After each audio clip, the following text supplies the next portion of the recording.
So, apart from having a few extra terminals for the cruise control aspect of it, our connections appear to be the same. So, let's feed these down in there and button this up.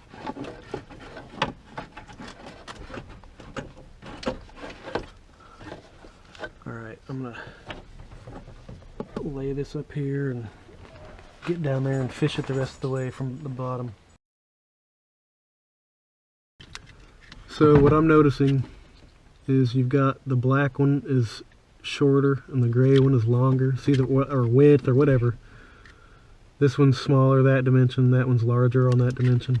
And if you look at this thing, we've got one that's smaller and one that's taller. So that should tell us, and then obviously you've got that thing sticking out on that side, nothing on this side, or actually a little slot there, but still, you can't do this wrong.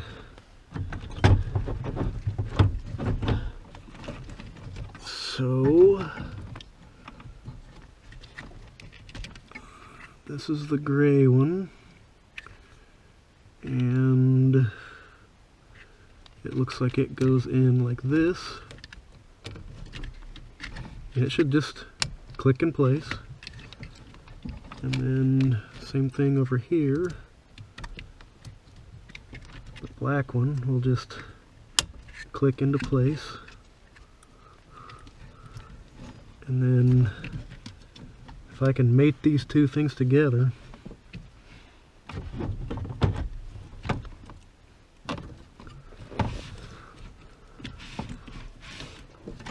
should be able to. Didn't bend any of those tabs in there, did I? Like, this is kind of, that's kind of, I don't really like that. Well, not much I can do about it.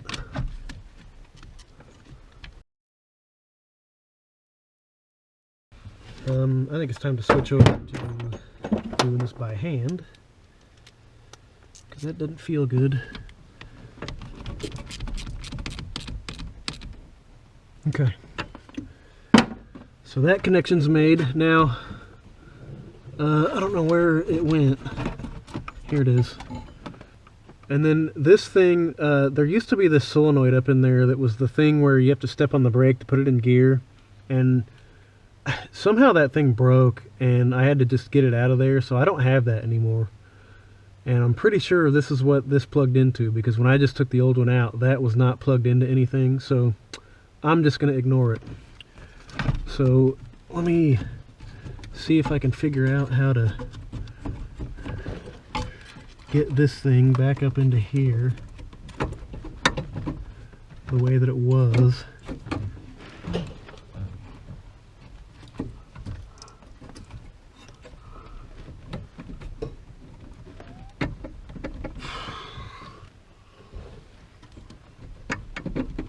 Come on, just get in there. Okay. You know what? Put that screw back in there. That's what you do next. I'm definitely going to do that. And then I guess put this back in there. Alright. I probably should have made sure that this fits up over this. It does. Okay, good. So that goes up over that. And now put this thing up on there.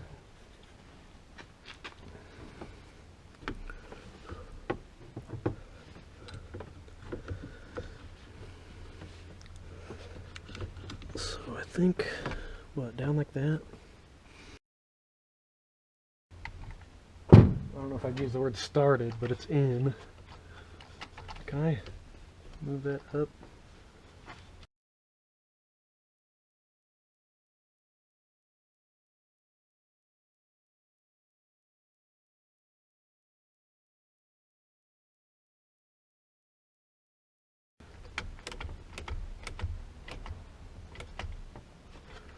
Alright, I'm calling that tight enough. Jeez Louise.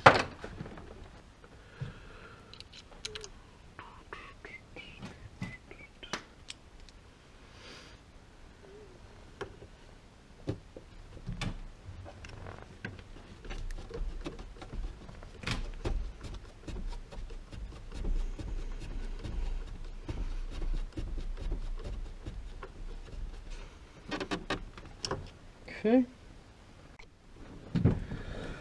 So I'm going to talk a little bit about this cylinder that I broke.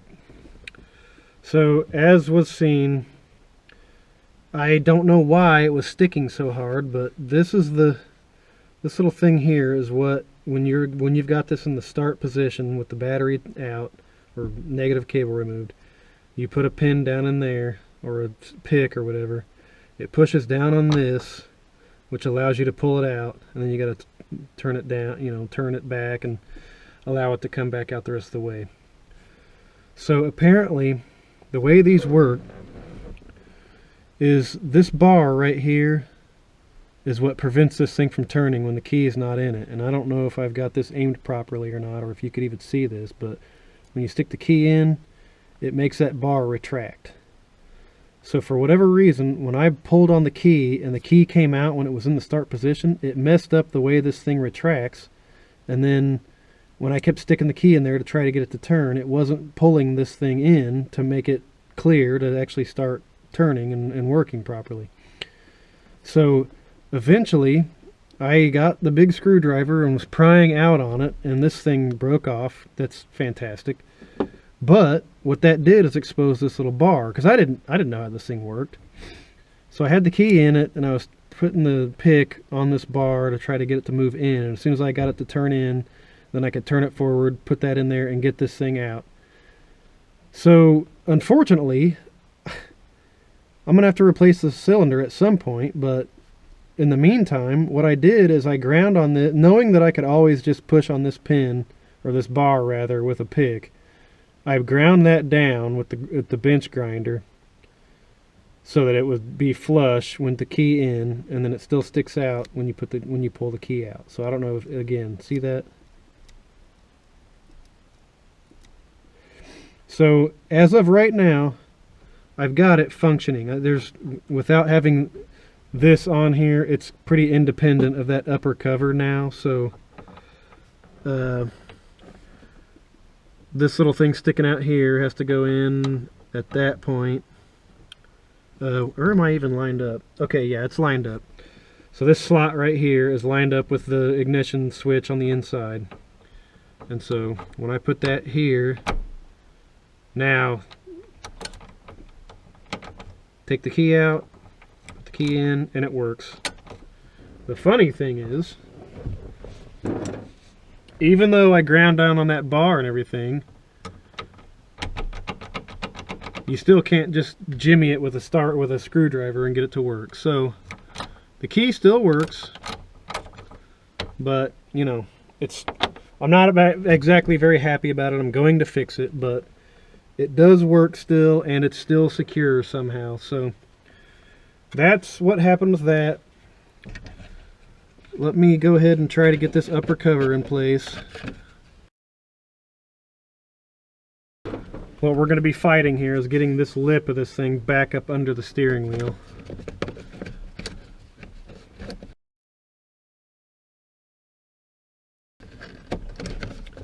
Okay, I was getting stuck on this button here.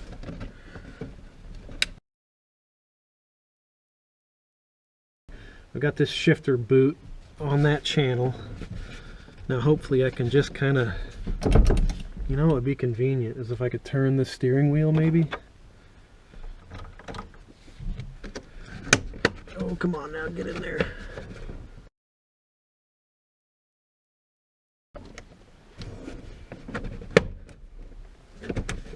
Something about like that. Now, let me try to get this boot back in place too. Okay. Alright. The upper cover is where it goes, so. Alright, you saw where this was before. You don't need to see where it is this time, so I'm just going to kind of. Wait, is that in there?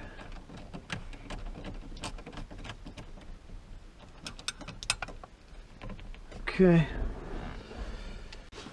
For this, I'm going to try to get this piece up in there and screw that up into the upper cover, and then I'll put that little screw at the bottom in later, if possible.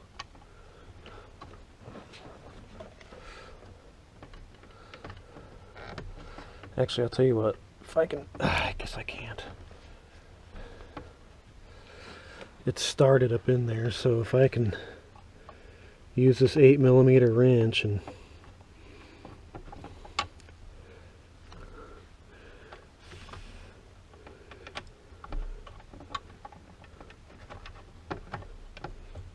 okay, now that it's at that point, well, I thought, tell you what, I'm going to go ahead and get this screw. I'm going to go ahead and get this screw just started to keep that thing aligned.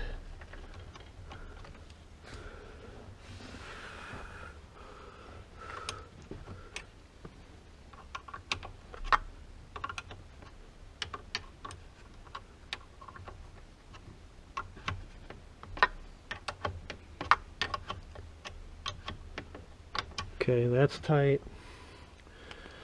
Let's finish tightening this.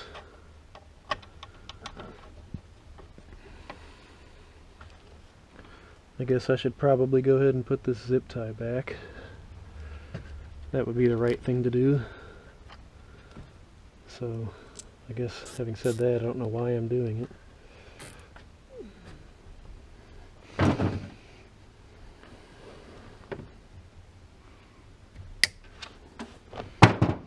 Okay. Lower cover time now, right?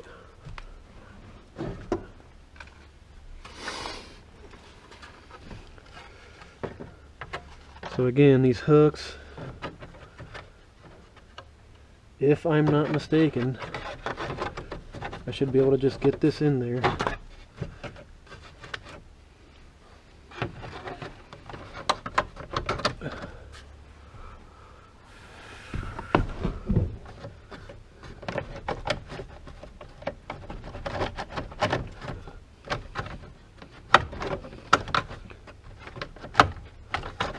Okay, I got the left one in position.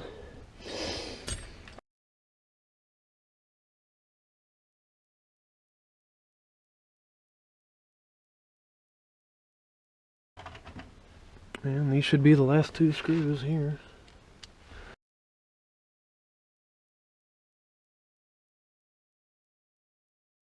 So one other thing I saw on one of the videos, which I thought was a pretty good idea, pretty safe, is put the key to the on position before you hook up the battery, and that way if you go out there to hook up the battery and you did something wrong with the airbag, then it'll deploy while you're not near it instead of while you're literally sitting in front of it and you turn the key on. So I'm going to go ahead and have the camera rolling in case this thing blows, which it shouldn't. I didn't even mess with it, but you never know.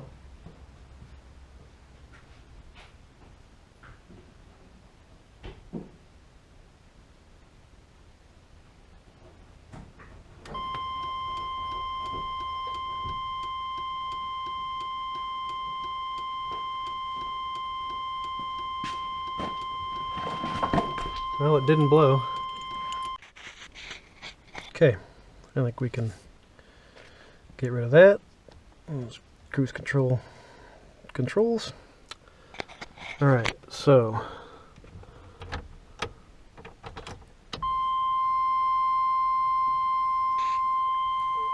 we have hazard lights.